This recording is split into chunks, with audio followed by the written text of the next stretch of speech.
میں گزارش کرتا ہوں محترم ڈاکٹر علی رضا طاہر صاحب آپ تشریف لائیں اور گفتگو کا آغاز فرمائیں۔ بسم اللہ الرحمن الرحیم۔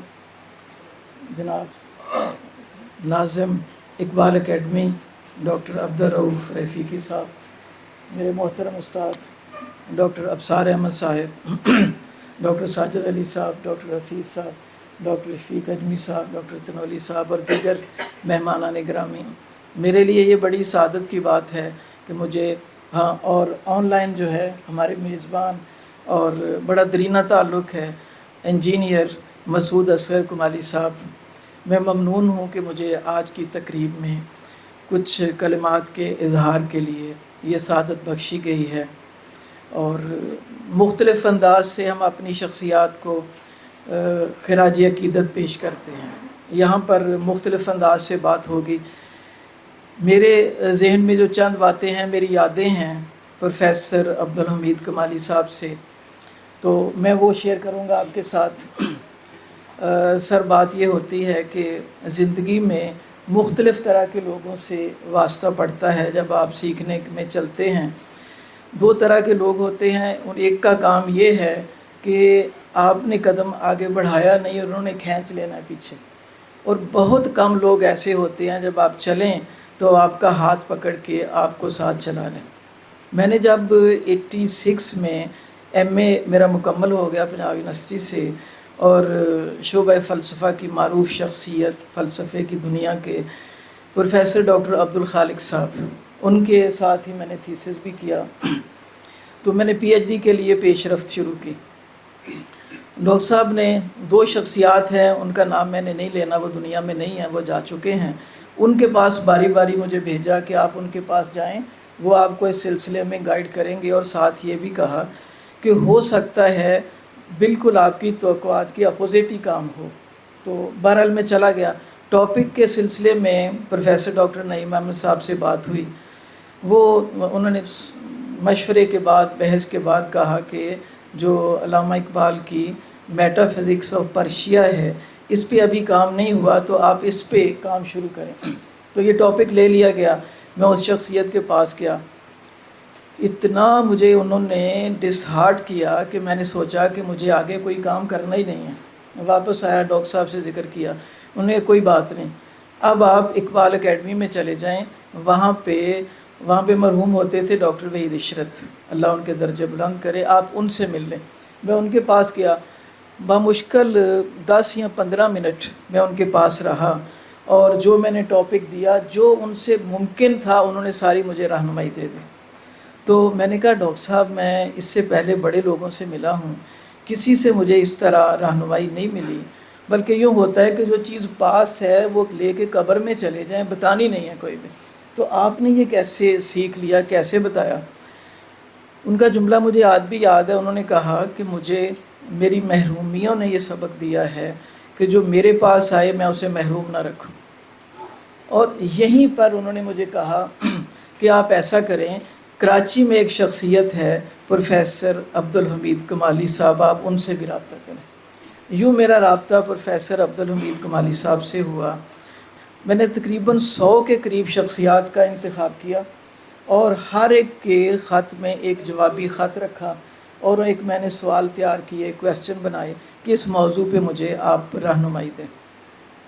باہر کے ملکوں سے مجھے ایران سے زیادہ گائیڈنس مل گئی۔ ڈاکٹر حسین نصر اس وقت امریکہ میں تھے، انہوں نے مجھے خط کا جواب دیا میرے، اور ایک ڈاکٹر شمل، انہوں نے مجھے خط کا جواب دیا۔ پاکستان میں سے صرف 2 شخصیات تھی جنہوں نے مجھے اس سلسلے میں رہنمائی دی، ایک ڈاکٹر محمد ریاض اوپن یونیورسٹی سے، اور دوسرے پروفیسر عبدالحمید کمالی۔ میں نے خط بیچ میں لکھا تھا، بھیجا، ان کا خط آیا تو اس میں انہوں نے کہا عزیزم، آپ نے، مجھے جملے یاد ہیں، آپ نے ایک استاد کو خط لکھا ہے، آپ کو بیچ میں جوابی لفافہ رکھنے کی ضرورت نہیں تھی۔ یہ میرے واجبات میں تھا کہ میں آپ کی رہنمائی کرتا۔ اور کبھی عبدالحمید کمالی صاحب نے مجھے نہیں پوچھا میرا کوئی عقیدہ کیا ہے، کبھی میں نے ان سے نہیں پوچھا، پہلے دن سے لے کر انہوں نے رہنمائی کی، اور ان کے خطوط جو ہیں میرے پاس موجود ہیں، وہ سرمایہ ہے میرے پاس۔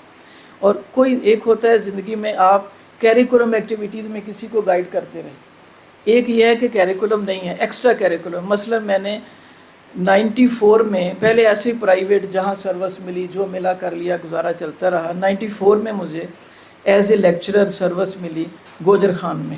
میں نے سر کو پھر خط لکھا، ڈاکٹر صاحب مجھے سروس سر مل گئی ہے.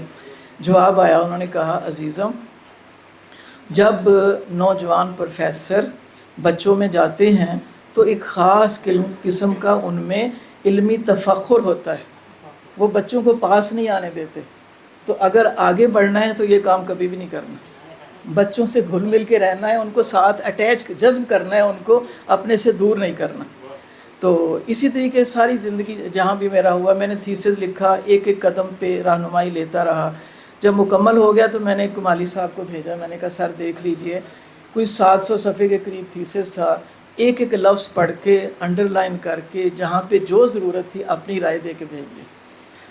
ان کا ایک خط میں آج صبح دیکھ رہا تھا، وہ خط میں نے لکھا 2006 میں مجھے خط موصول ہوا کمالی صاحب کا.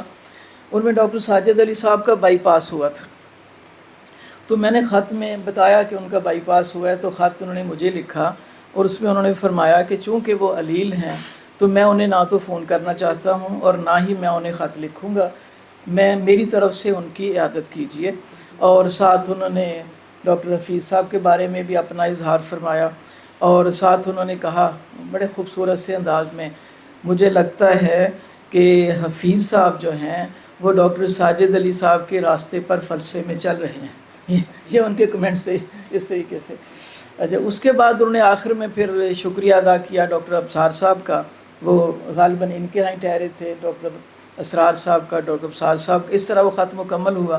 لیکن آخری لمحے تک انہوں نے کبھی مجھے یہ نہیں ہوا کہ کبھی مجھے تنہا چھوڑا ہو. کسی مسئلے میں مجھے رہنمائی کی ضرورت ہے، ایک یعنی more than father he was for me. یعنی مجھے یوں لگتا تھا جیسے میرا ہر مسئلہ میں نے ڈسکس کر لیا. کوئی میری شادی کا معاملہ تھا، اس کے بعد بچوں کا، یہ بچوں کے بارے میں پوچھنا، بیٹا کیا کرتا ہے، بیٹی کیا کرتی ہے، بہو کیا کرتی ہے، یعنی اس طرح کے فیملی ریلیشنز انہوں نے میرے رکھے. اور میرا خیال ہے ہر ایک کے ساتھ ہی وہ ایک ایک چیز کے بارے میں پوچھتے تھے. یہ سر مشہور تھا کہ اگر منقولات آپ نے پڑھنے ہیں تو اہل تشیع کے حوالے سے یہ مشہور تھا، منقولات پڑھنے ہیں تو آپ عراق میں چلے جائیے، نجف میں، اور اگر آپ نے معقولات پڑھنے ہیں تو آپ قم چلے جائیے. یہ ایک بالکل ایک طے شدہ تھا. میں جب تھیسس لکھا تو بار بار مجھے ایران جانا پڑا. 2 سال کے لیے وہاں میں نے سٹے کیا، پھر بار بار گیا آیا وہاں پر. تو سال میں 1-2 دفعہ میں چلا جاتا تھا. بہت سے لوگوں سے ملا میں. کوئی بھی بات ہوتی تھی وہ کہتے تھے جی اقبال کو تو کہتے ہیں وہ تو ہمارا ہے نا، وہ تو پاکستان سے کوئی تعلق ہی نہیں، کہتے ہیں وہ تو ہم سے. آپ نے کیا کیا اقبال کے بعد؟ سر میں نے بڑے فخر سے انہیں، میں ترجمہ وہ جو چھپے ہوئے تھے نا کمالی صاحب کے آرٹیکل زمان و مکان کے حوالے سے، وہ میں لے گیا. ماہیت وجود ہے، زمان و مکان ہے، آپ یہ پڑھیں، آپ دیکھیں گے. تو جو اردو دان طبقہ ہے وہاں کا، جب دوبارہ گیا تو انہوں نے اپریشیٹ کیا اور اکنالج کیا کہ کسی آدمی نے اس میدان میں کام کیا. تو اس طریقے سے علمی میدان تھا یا کوئی ذاتی میدان تھا، پرسنل معاملات تھے، کمالی صاحب نے ہمیشہ رہنمائی کی.